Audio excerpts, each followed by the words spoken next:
Hey everyone, welcome to the podcast. Hiya.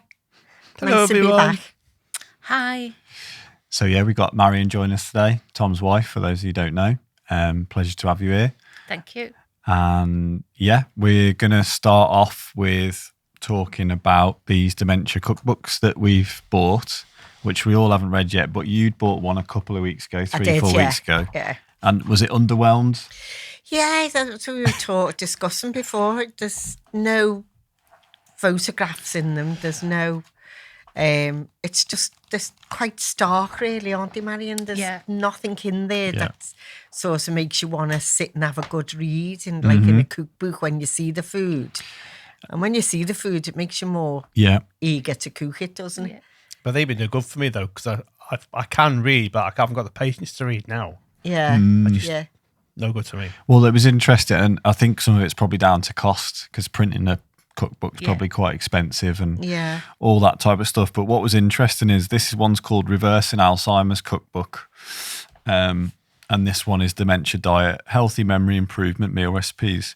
But what I thought we would find was something that was, because we started talking about this because Fran had that red onion marmalade and goat cheese dish that really stood out. Is that right? That I could taste, That you could taste and you found it. The salt in it and stuff, and the sweetness. And the strong flavour of the red onion. Strong flavour, So I thought we were going to find cookbooks that addressed, the fact that you can't taste. So, because what it should be is like, okay, blueberries and salmon, which we know, and extra virgin olive oil is really healthy. But how do you pair it, or how do you create meals that then is like, got chili flakes on top? Yeah, got chili flakes. So that you can get some enjoyment and taste and flavour as well as it doing all that stuff.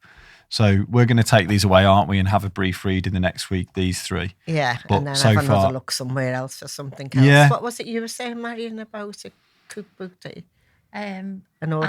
I'd ordered one off Amazon and it was the same. And like you say, sometimes you need that vision to see what the dish is going to look like. So I ended up sending it back and going to a bookshop and buying a proper hardback book with the pictures in. Yeah. This one I'm definitely going to take away and read. So it's Practical Nutrition and Hydration. And it's actually presenting simple and cost-effective solutions for maintaining and improving mealtime abilities. This book discusses the practical aspects of eating and drinking as part of a person-centred dementia care. So I'm quite interested in this one because this is actually all of the academic studies and looking into all of the academic studies to do with meal times and to do with eating and to do with dementia. So I'm quite interested to read this one and come back on, because this one actually is just more about information and things. So I think that'll be useful. But these two, you guys take away and see if any of the recipes inspire you or whatever. But I don't think any of them are reaching what I thought would be out there, which is like, how do you make meals that appeal to you from a sensory perspective with what senses you have left of taste and smell? Taste of something. How do you taste of something? But then also it should mix it with all the healthy stuff as well, I guess. And it's who you're doing the cooking with, isn't it? Yeah. You need something that you can look at and we know, like what Tom was just saying, you forget things, you can't do things. So you want something that you can pinpoint and sort of look at and think, oh, that's nice. Even if you forgot it 10 minutes later, you know what you're looking at when you're looking at the book, aren't you? This is it. So Greek yogurt with walnuts and honey is here. Half a cup of plain Greek yogurt, quarter cup walnuts chopped, 1 teaspoon of honey. Instructions: spoon the Greek yogurt into a bowl, top with chopped walnuts and drizzle with honey. So really super simple, but because there's no photo or like a little step-by-step visual guide, it's like it turns you off like the whole book almost. Because pictures speak 1,000 words, don't they? Have you got a picture? Yeah. Just as good as reading it. Also, we don't deal in cups. Yeah. Well, that's American. Yeah. They are American, that one. Yeah. Because we'd have grams or ounces. Yeah. Well, even thinking about that and taking it one step further is like having the ingredients as photos as well. That would make it much easier to follow for you, wouldn't it? Oh, definitely. Because it can say turmeric, but if it's got a photo of like yellow powder or a turmeric from the supermarket with the word turmeric on with a yellow cap, normally they do come, don't they? Yeah. Then that would make it much easier as well. A bit like online shopping, I guess. But They're making not it to follow. user-friendly, are they? No, I don't think so. I think a lot of the things that we come across in dementia is written by academics. And, when Graham was saying, like, you're the experts because you've got dementia, I don't think that is happening necessarily with all of the tools. Yeah. Well, maybe they need to speak people who have got dementia. Well, yeah, that would be a start, wouldn't it? Yeah. I think that's probably a good idea, Tom. Yeah. Yeah, when anyone considered a computer and write a book about anything really, unless you speak to somebody who's got the disease and living it, yeah. Living it, well, that's why doesn't it mention the fact that a lot of people lose their taste and smell, and then addressing that in the recipes to say this has got this texture, because it should be about textures and because spice, that's all maybe. you remember now. Even I still eat, but I can't taste it, but I like the texture of it. Do you, Tom? Yeah. I know what I'm eating and I know what it should taste like, so I still like eating it. Yeah. But it's very boring when everyone else is enjoying their food and you're just eating it. And they're saying, oh, that's lovely. That's dead nice. That tastes lovely. And you're sitting there. And I always still say, oh, I really enjoyed that meal. Because you're it's left just out, habits, do you? isn't Yeah. it? Oh. Yeah. So Tom's always saying that all the food's just got no taste. Yeah. And I can't understand Well, I think that. it's a big area to look at, isn't it? And hopefully through going over Yeah. these books, I'm going to read up on that bit, and then we can see what we can be doing. And maybe with the app and stuff in the future, we could even look at that side. We'll see. It's like it's gone through a blender. Not a blender, a blander. I think when I remember someone saying to me once when I was in work, and she used to work in the pharmacy, and she was walking down with a sandwich, and she said, I saw you having a sandwich for your dinner. She said, oh, it's a waste of time because I've got no taste. And I thought, I wouldn't eat then if I didn't have no taste.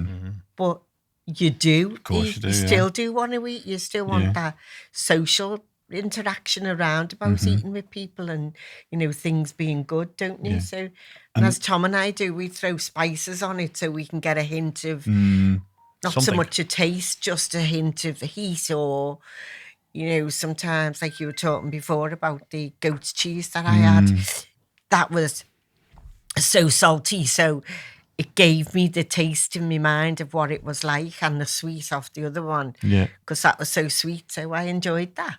There you go.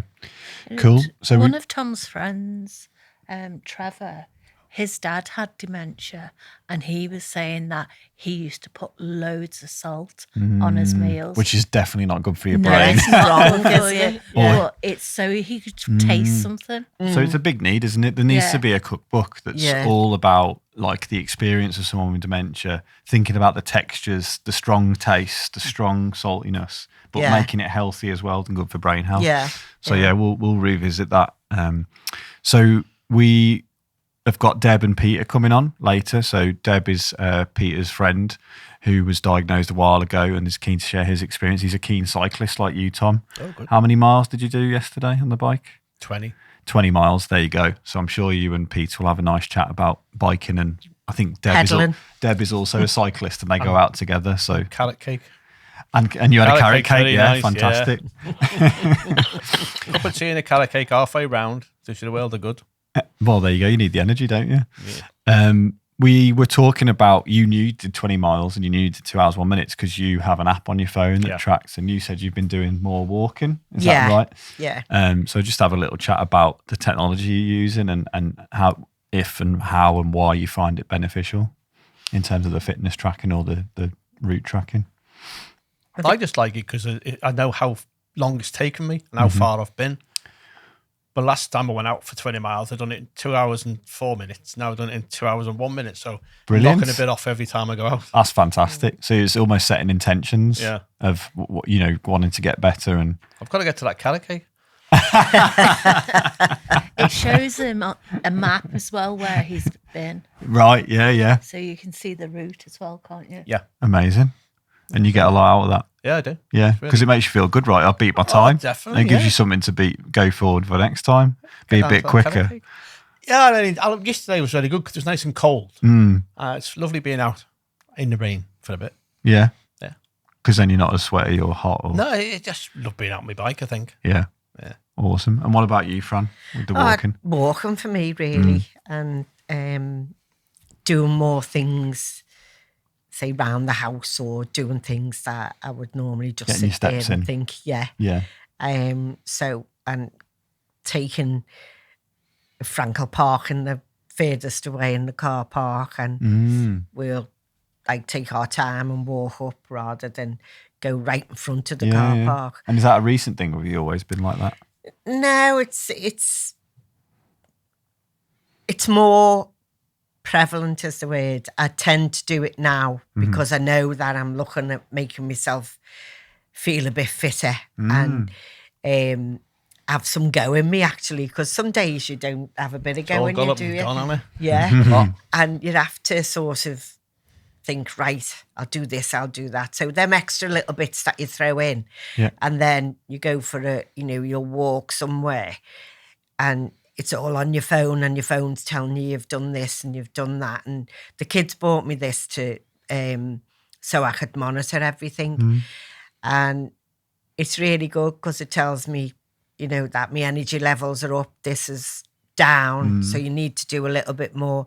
And if you sit too long, it tells me to get up. Do you get up? And I won't tell you what I say to it sometimes. I used to ignore mine. Get up now. But I think, You're finding it useful then overall? Yeah, it's brilliant. That's great. Yeah, that's really. And what about you, Marion? Do you use any I've got the same watch as Fran. Oh, okay. And do you find it useful or motivating? Yeah, it is motivating because you've got 3 hearts that you're supposed to complete each day. So when you complete the 3 hearts, you feel really good about yourself. Amazing. And mix that with all the water and the lack of sugar, you're winning. Yeah. We were just saying, go on. I used to have one of them watches, but you just charge it and forget to put it on. Yeah, I was the same. I used to have all sorts, and now I just don't bother. I just think, I know how much exercise I'm doing compared to when, so I just don't think about it.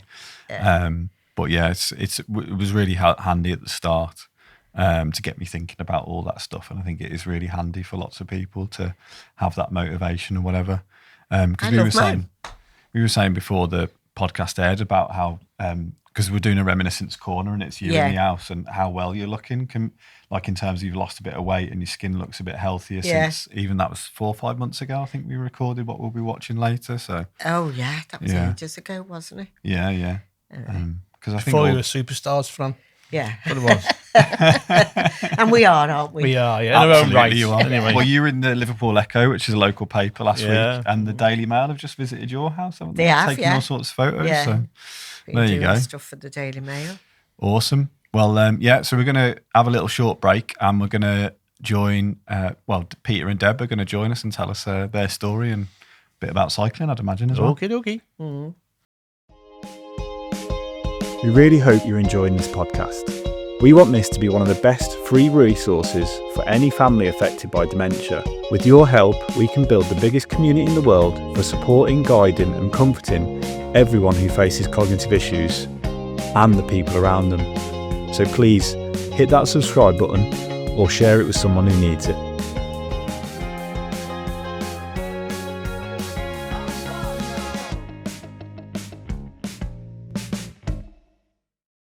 Welcome back, everyone, and welcome to Deb and Peter. Welcome. Hello, welcome. Hello. Thank you for having us. Great. Oh, it's great to have you here. I don't know who wants to start out of you, Deb and Peter.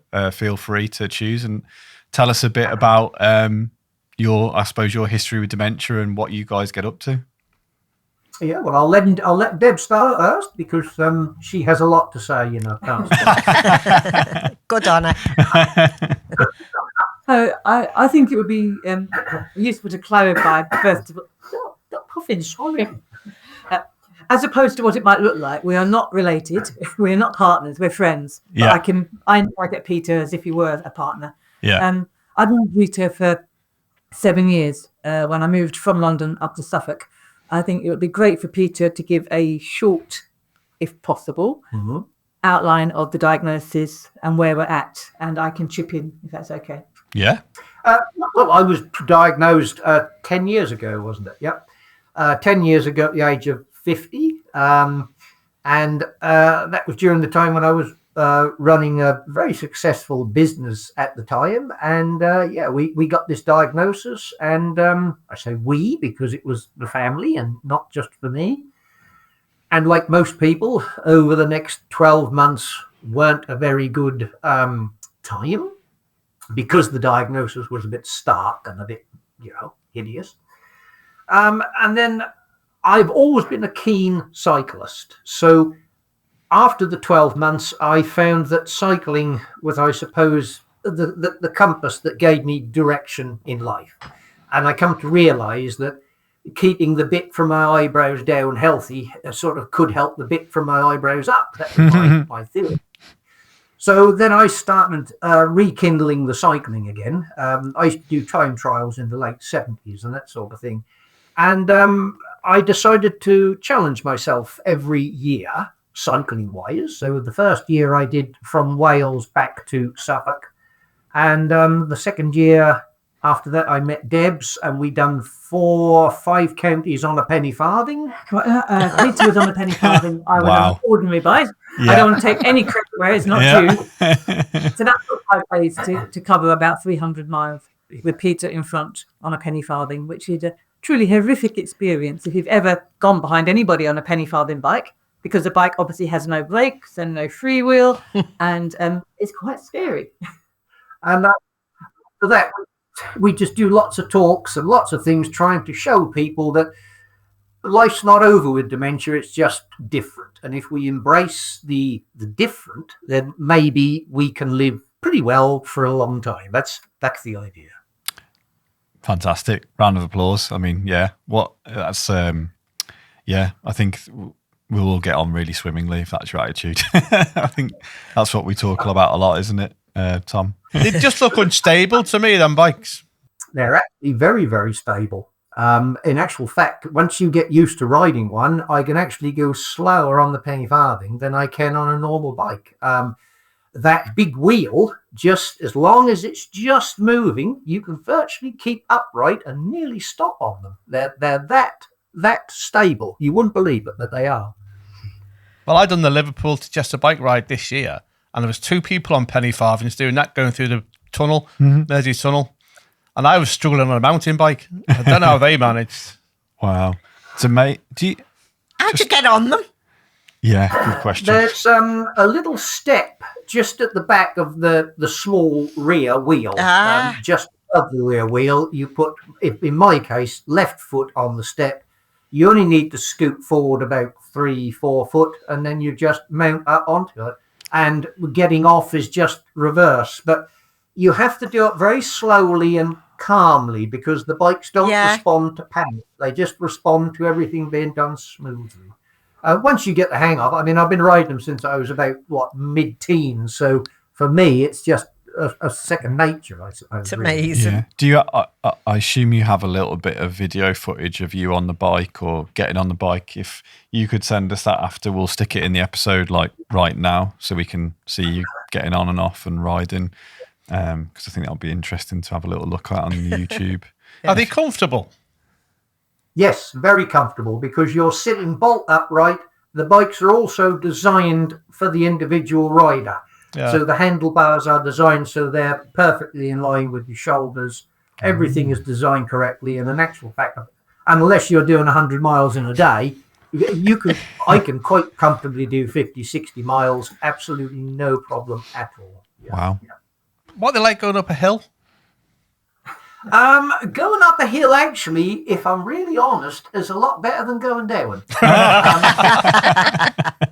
Going down is a little bit scary. Going up, you have to realise that you can make it up the hill, because there's no dismount halfway up. So going down the hill, you've got very little control over what's going on. So you've really got to hold back on the pedals and control it a lot. It definitely makes you a strong cyclist, without a doubt. And also a little bit bonkers as well. Yeah, I can go with bonkers. That's good. And how many? There was an occasion when Peter was going up a hill on one of our challenges, and it was a steep old hill, and he ended up with a nosebleed. That's how much effort. Do you recall that? I don't recall that happening. No, I don't. But he sort of went like that, and then there was blood on his hand. And, must have burst a blood vessel. Oh, wow. And have you had any falls off you must have had some falls, surely, or off the penny farthing? I think Oh yes, I'd forgotten about that one. I was going up a hill one day, and a squirrel decided to go into my front wheel, which meant that it was quite messy. Rather a lot of fur and fluff and screaming and me going over the handlebars. But luckily, I landed on the bank. I had to de-squirrel my wheel in order to carry on. So like you get something like a diced egg, don't you? When you put it in an egg slice, so it's a little bit like a sliced squirrel. I want a lot left of it. Oh, poor squirrel. Me. Oh well. Or squirrel, yes, indeed, yeah. So, cycling's been a huge part of your 10 years in. We're having a great chat now. It seems like you've got a lot of memories, positive around cycling. What else have you done that you think has helped you, be 10 years in and thriving? I think being as independent as I can, having a sense of worth, and having people treat me as though I'm Peter and not Peter with dementia. Being involved in things and, just keeping people trying to keep me in the loop, keeping me in the colour of what's going on rather than excluding me because I have this condition. Now, my father had Alzheimer's and he lived 25 years with Alzheimer's. Wow. And I never really thought much about why he lived 25 years. But because I realise now what it was, he started the business that I ran in 1947. When he got his Alzheimer's, I took the business over, but I never kept him away from the business. He was still involved in it. And for about 18 years, he still came and worked with me within the business. I never treated him like father with dementia. He was just always father. And I thought, well, because he'd been doing the job that I've been doing for longer than me, he knew more than me. So I kept him involved. I kept him in the loop of what was going on. And I now realise now that that's what kept him going for 25 years, because he was treated like the person he had always been and not the person he was becoming. And that was very important, I found. Amazing.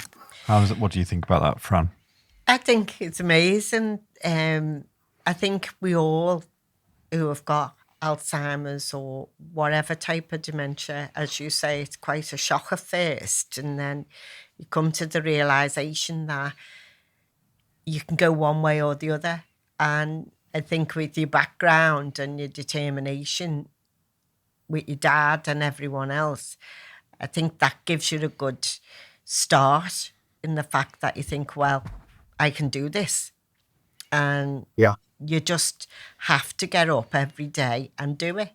Some days, I'm not sure whether you do, Peter, but some days you do have off days and there's days that aren't always 100%, but you just put them on the back burner and think, well, tomorrow's another day and we'll do this and I'll do that. And I think if you change your behaviour and do things differently, I'm a different person to what I was before I've got Alzheimer's. And I think Tom would say the same. You just have to change the way that you live and you have to work alongside it. And that's what we're all doing. And I just love what I do now. I'm just as happy from when I was finished up at work and everything happened. And, that's a big thing for you, isn't it? I'm sure it was for you. But you just take a step back and then you come back in. Yeah. I mean, when I had to give the business up, I was quite upset about that and quite depressed. But later on, I realised that the business was only really a vehicle. It only raised my family, bought my house, paid for my pension. It was only there to serve a purpose. Yeah. Now you have a different purpose. Yeah. And yes, I do have off days, but what I've learned is that when I was first diagnosed, I got very, very depressed. And I suppose, created the tools to come out of it. I don't live with depression anymore. I visit depression, and they're two different things. And today tomorrow is another day. Yeah. And the other thing is, yes, we've all got these issues and memory issues, but we don't know what's going to happen to any of us in the next hour, the next 2 hours, the next week, the next month. So we might as well live now and be done with it, might we? Absolutely. Exactly. That's what we think about. We think, well, you could go out tomorrow and get knocked over by a bus. Yeah. The Alzheimer's or the Alzheimer's bus? No, you'd have to get the time of once an hour. You could have it, yeah. Or fall off your penny fart. That's more like it. I was going to say, in my first question, I said, what have you found that's helped you? And I think I ended with thriving. And I think as soon as I said it, I kind of regretted it a bit because I don't know your, experience and how it is every day. But how are the weeks for you at the moment, Peter? Is it like one good day and then 3 bad ones, or are you able to be out quite a lot? Are you interacting with people? Like, how do your weeks look in terms of living at the moment? I live in a very, very small village, and it's a great little community. We have a little dog, so we walk the dog. So every day I get out. If I sit at home, it's a downhill spiral very, very quickly because there's nobody comes past the house. Only people come to our house because they have to come to our house. So I get out. Every day I try and cycle every single day into the local town where Debs live, have a cup of coffee, piece of cake, see some people. It's not about the coffee and it's not about the cake. It's about seeing people and having a purpose to go out. I have to go out to go to that particular place. And it's about being independent for you too. There's no degree in suddenly picking you up in a car because then you're dependent on them and that takes away that autonomy. It's about deciding when you go and when you go home. Yeah. And the other thing that actually stops me from having bad days is the great support I've got from the people around me. The people around me who actually understand what's going on. Yeah. And the people around me who can just tailor their day to fit round a little bit round my day and uncomplicate that uncomplicated mess that's dementia. And simplify the world by just doing simple little tasks around me and with me to make that a lot better, to make it a different landscape for me, really. Amazing. And Tom and Fran, you're both still fiercely independent, aren't you? Yeah. Yep. Yeah. I still work. Yeah. I have to. My wife makes me. She kicks me out. That doesn't sound independent, Tom. Sounds like slave labour. Yeah, it is. I feel like Cinderella some days. Not buttons. You cannot go to the ball. No, I do. Because I work, I feel really happy. I mean, I work 4 days a week now, only in the morning, 9 till 12. And I think that's keeping me going because I've got a routine. I'm up and out and doing what I have to do. Spending time with people as well. Yeah, and on your own cleaning. And on the day I'm off, I go cycling. Or the days I'm off, I go cycling. I'd rather go cycling than join a gym, to be honest with you. Yeah. Yeah, it's what suits you, isn't it? Yeah. What you like doing. You're if here, you're there, doing and everywhere something. across Liverpool on the bus or train, aren't you, Fran? Yeah. I always go, like Deb was saying about getting lifts and things. I don't like that. I'd rather just go on a bus or go on a train and do something. And because you meet different people, you talk to people, things are going on, and it's just like you're living your life. And it's just what we need to do and what a lot of people need to do. It's not always going to work for everybody, depending on the stage of where their dementia is or whatever type of brain disease that they have. But you can have a good life with dementia. What I rather like is meeting somebody new. Yeah. And they have no idea that I have memory issues. Yeah. Yeah. You sort of blag it. And in actual fact, it's quite good because they're just talking to you like a normal person. Yeah. And you think, wow, when you've left them, you think, oh, yes, that's, a me 1, dementia 0. Yeah. Until you bump into them. until I bump into them again, and then I'd have another conversation with them. But Yeah, that point, it's all well. And you don't have a clue who they are. Yeah. Reality, I Oh. Peter was talking to you about the independence and people around him adjusting. So really simple things that I can do for him. If you made him laminated cards to put on the handlebars of his bike, so he knows where he's going, who he's meeting, and what time. And then it's no skin off my nose. And in fact, it benefits me because it means he won't not meet me. And he knows where he's going. And as long as you take the note off the handlebars when he goes home. Yeah. It works well, and it's not difficult to tweak things to retain independence. And I hate talking about you in the third person. You're sitting next to me, but you know what I mean. You know what I mean, yeah. Well, Leon has made stickers and little card things that you can put all over the house. If you don't have to put them all over the house, but you can use them for when you want a reminder of something, and they're really good. Is that what? Do you have a note when you go on a train where you're going? Yeah. Or do you not need that? No, I just have everyone. The children have got a tracker on my phone and everything, so they all know where I'm going and what I'm doing. So they're aware of where I am or where I should be. A lot of Fran's bus journeys, train, whatever, is a little bit similar to what you were saying, Peter, in terms of a routine, isn't it? So there's like a Monday where you'll go into town and meet friends. Yeah. You ended up going to the podcast on your own. You sort of worked out over a couple of weeks the exact buses and I know what I'm doing.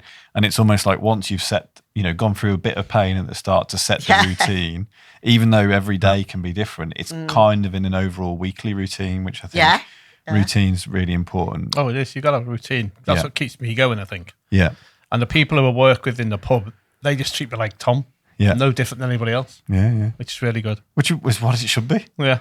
What's the reason to be treated any differently? Just because you've got some cognitive issues, if you know. But people just do, don't they? People have assumptions, and as soon as they know, they change the way they talk, they change the tone of their voice. They sometimes crouch down to talk to Peter, they shout at Peter like he's deaf. And when we do our talks, I explain this to people in such a way that if somebody's got one arm, you don't expect them to carry loads of bags and grow a new arm. So if somebody has got problems with their mind, their brain, you can't expect them to grow more brain and get better. You know, and when you actually physically say it to somebody like that, they didn't realise that in actual fact, because it's an unseen problem, then they treat it differently, you know, and that's a very, very strange concept. But I've had people, in actual fact, when I've been out with my wife and I've been standing there, they've asked my wife how I am. Well, I stand here. I can hear you, you know. I mean, I'll just tell you this little very, very quick story here. Yeah. When my father was in the care home, he always sat in the foyer. Sir James always sat in the foyer in the chair. He liked to see people come in and out. He was a great character. Anyway, he'd only been in there about 3 weeks. And this lady come in, and she had known father for many years in the town where he lived all his life. And she came in and she touched his hand. She got right close to him. Good morning, Sir James. And how are you today? Like that, you see. And he sat there and he said, this morning I had an egg. And she went, oh, bless him. And she wandered off and he looked at me. He said, what a silly woman. I think it's people's perception of dementia, and that's the problem. And I think that's what we're all trying to do now, is let people know that it's not something that is, you know, you need to be treated like you're a bit daft or a bit stupid, and that's what people don't mean to do or say what they do sometimes. They've just got no idea of what they're dealing with. And if we can make people see that we are okay, then I think that's what we have to keep striving to do. Yeah, change People's the perception. perception of dementia is very different to the reality of dementia. That's basically what it is. Yeah. I get that because if you've had no experience of it, then why should you know? Yeah. You know? Yeah. If your experiences are being learned from things on television, Yeah. where it's stereotypical, and one person with dementia is one person with dementia, but the way the TV portrays it is everyone immediately has lost everything, and that's really damaging. Yeah, I think we agree and it's with usually that. an older age. And I'm not being disrespectful saying that, but it's usually someone who's old. You know, people just see dementia as someone who's older. They don't recognise young onset dementia.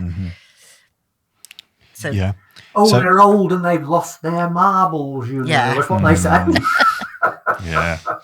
So, is there anything you'd like to leave with the audience of listeners in terms of, your experiences, Peter, and something you'd really like to share with people who are living with dementia, or maybe someone who's supporting someone living with dementia?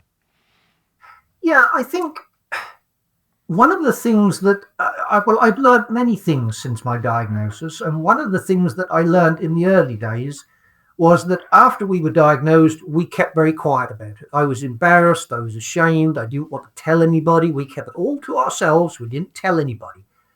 That was the wrong thing to do. Looking back on it, that was a silly thing to do. What we should have done is got friends and family together, said, this is what we're dealing with. I'm no different now than I was a week ago. I'm no different now than I was a month ago. I'll be no different for a little while, but I will change.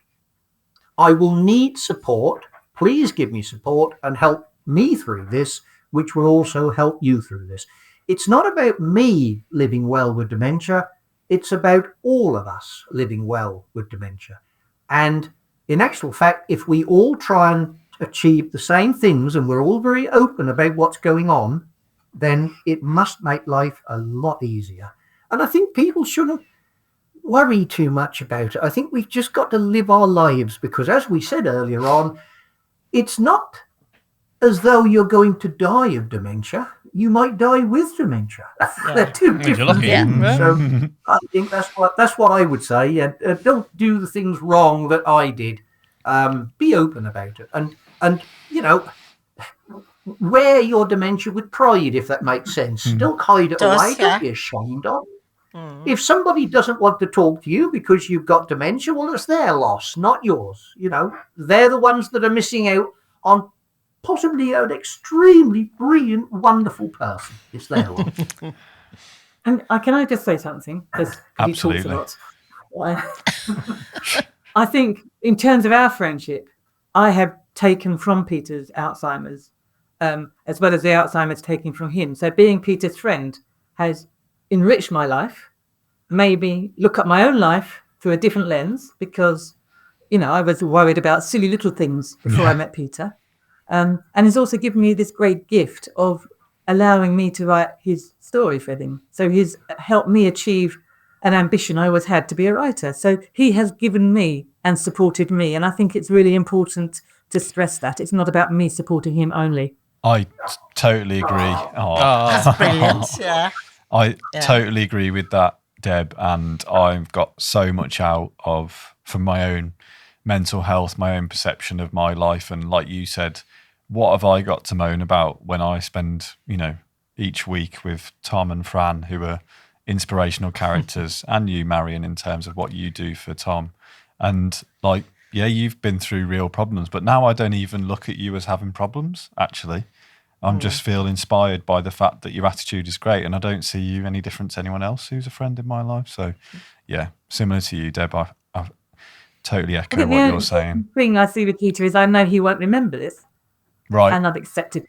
And I might tell him that if we go out later for a cup of coffee, I might say, earlier today we did whatever we've done. But I've accepted he won't remember, but I've also accepted he's having a great time in the moment of doing it. Yeah. And that's my mind having to change to fit into his perception of the world. And I think that people so often try to make memories. And I think for people like me, it's not about making memories, it's about making moments. They're the most important things to me. A memory is it's just a word to me now. It's not a thing anymore. But a moment is a word and a thing. So if we can make moments, that's perfect. Amazing. And hopefully you guys will either get to watch the podcast together or separately, or watch it, this episode another time, and that'll give you another special moment, Peter. Absolutely. And they give me an excuse to have popcorn. Lovely. On that note, we do we'll have a little break. We do this thing called Reminiscence Corner where we look back at a previous clip. So if you'd like to hang around for that, that would be great. And we'll just have a quick short break if you're up for sticking around for 10 minutes. Yeah, absolutely. Great. Awesome. Okie dokie. Thank you. Thank you. We hope you're enjoying listening to our podcasts. If you'd like to come on the show, you can get in touch with us. If you're a scientist or a health expert. If you're living with dementia or you're supporting anyone with dementia. Then drop us a line. You can email us on hello@fightingdementiapod.com. When I started off with me Alzheimer's, I decided that I was going to do my diary, something to keep me occupied, something for me to do, to sort of see any differences that I'd had from, say, year 1 to year whatever. And this was the first one. I started off in 2020. Growing up now, Lily is so pretty, even with her tooth missing. I miss our Lily pegs and our chats and fun. It doesn't actually bring the day back, but I don't have my grandchildren on my own now. I only have my grandchildren with me, with Ever and with at the time. It just makes me remember all the great things we done and the fun we had when they were little. Oh, here we go again. Started diet today. There's always one of them in there. Yeah, went out with Diane and Jessie. Diet gone out the wall. Diet gone out the window.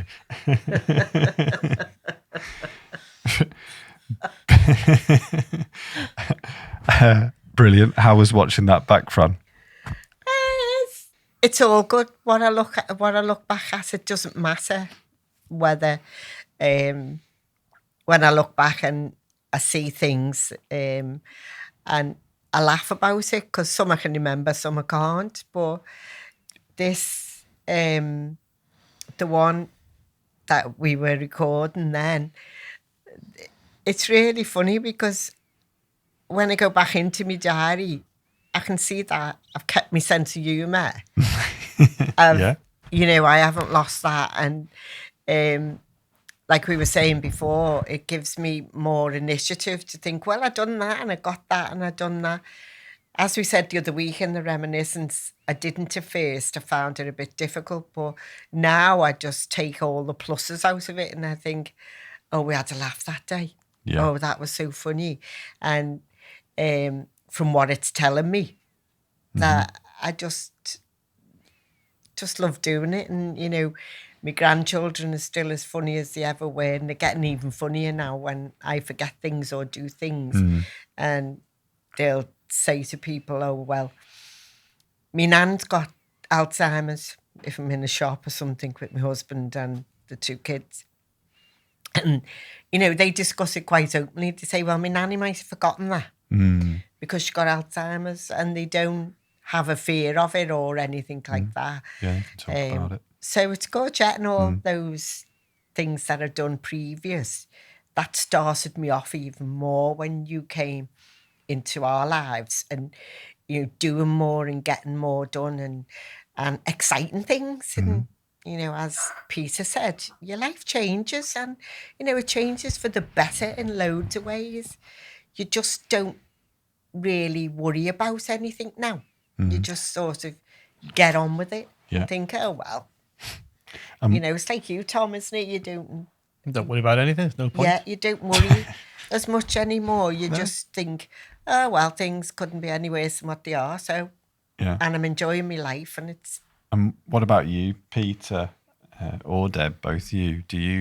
Have you ever done a diary? Have you ever done any journaling, anything like that? I used to when I was first diagnosed. I started doing a diary, and then when my writing became a bit difficult, I decided not to do one. And the funny thing is, my daughter said to me, "Why don't you make a YouTube video, Dad?" And I said, "I don't know how to do that." Well, if I made one, she put it on for me, showed me how to do it, and then I think it's for 2 years, every Friday, I uploaded a YouTube video of how I've been getting on that week and little snippets of things that happened, the good days and the bad days. And as far as I know, they're still there. But I know I did it for 2 years. Yeah. So that was my diary. That's cool. Do you ever go and watch them? No, I don't. I've never watched them, actually. In fact, I never. And the funny thing is, we did a television program. I've never watched that. I don't actually really watch myself or really even listen to myself. Do I? You're not missing much. Oh, not missing much. Oh, thank you very much. What I do now, because I keep Peter's Facebook page with him. So it's not a diet, but it's a kind of update of things we've done or talks we've done or challenges he's done or how he's feeling even. So there is a sort of chronicle, and I try to use his words as much as possible. But there's not really a diary that you keep anymore. No, there's not. No. Interesting. I've got it here. Yeah, you're my private and save device. Is my little memory stick. Tom, you're not a fan of watching yourself. You don't even watch this podcast, do you? No, I've never watched one of them. And when I was on BBC One, I wouldn't watch that either. And why is that, do you think? I just don't see myself or hearing myself. Really? Yeah, I just got to go out. But I'm like Peter, I can't write properly now either. Right. So I wouldn't keep a diary anyway. So yeah, I just can't write. Well, yeah, that's what we're trying to do a little bit with your app. This app. Yeah. Peter is it's like a daily journaling, but you just have a conversation and then it writes out the journal entry for you and stuff. So we're just Marion and Tom and Fran when it actually works, you'll be having a go out as well. So when that gets a bit further along, definitely hand it to you and see if you get on with it all right, because there's a lot of positives about journaling and reflecting, and I know Fran's got a lot out of it. And have you ever journaled, Tom, or done a diary? Yes, I have. Yeah. I've journaled on the app that you gave me. Oh, sorry, yeah, I've done it on there, yeah, but not in the past. No, never. Yeah, because there's a lot of mental health benefits around it, and reinforcing memories, and hopefully an enjoyable experience, which you've had a few, haven't you, Marion? Yeah. When I've been doing the reminiscing, it's not taking negatives; it can see the positives. Where there was one day I wasn't very well, and all I could see negatives in the day, but it showed me there was positives, which you don't realise sometimes. Yeah, when you're having a bad day. Yeah. Absolutely. What I did once is I did years ago have a little book called the Positive Book, where I wrote all the things down that I'd achieved in that year, month, or whatever it was. And when I had days where I weren't very good with what was going on, I used to pick this little book up and I think, oh yes, I did that, and I did that, and I did this, and I did that, and that powerful. Sort of made me feel better. So I don't know what I've done with that book now. I'd lost it, but anyway. We'll have to get it going again. Maybe you can do it through the app. We've done this talk, or we've done this event, or something good is happening, because sometimes I think you just need a bit of positive. Yeah. Don't we all? Awesome. Oh, yeah. It's been an absolute pleasure to have you both on, and it'd be really cool to have you on again in a few months, if you don't mind, just to catch up and see how you're getting on, because I think it's just inspirational when we hear from people like yourself and Fran and Tom, and it just helps the community understand that it's not just Fran and Tom who are living well. There's plenty of other people out there, like George. If you ever met George Rook or spoke to him, he was on a couple of weeks ago again, 11 years in, and Oh yes, I know George. Yeah, there you go. I haven't seen him for a long while. We used to meet up with him in Birmingham, I think, at the old Cadbury. Yeah, that's right. It's Shropshire way. Yeah. He's still doing a lot on Zoom all the time, trying to push for change in dementia and things. So, really, absolute pleasure. I'd love to come on again. Just negotiate with my pimp here. And ask him. Can I clarify that?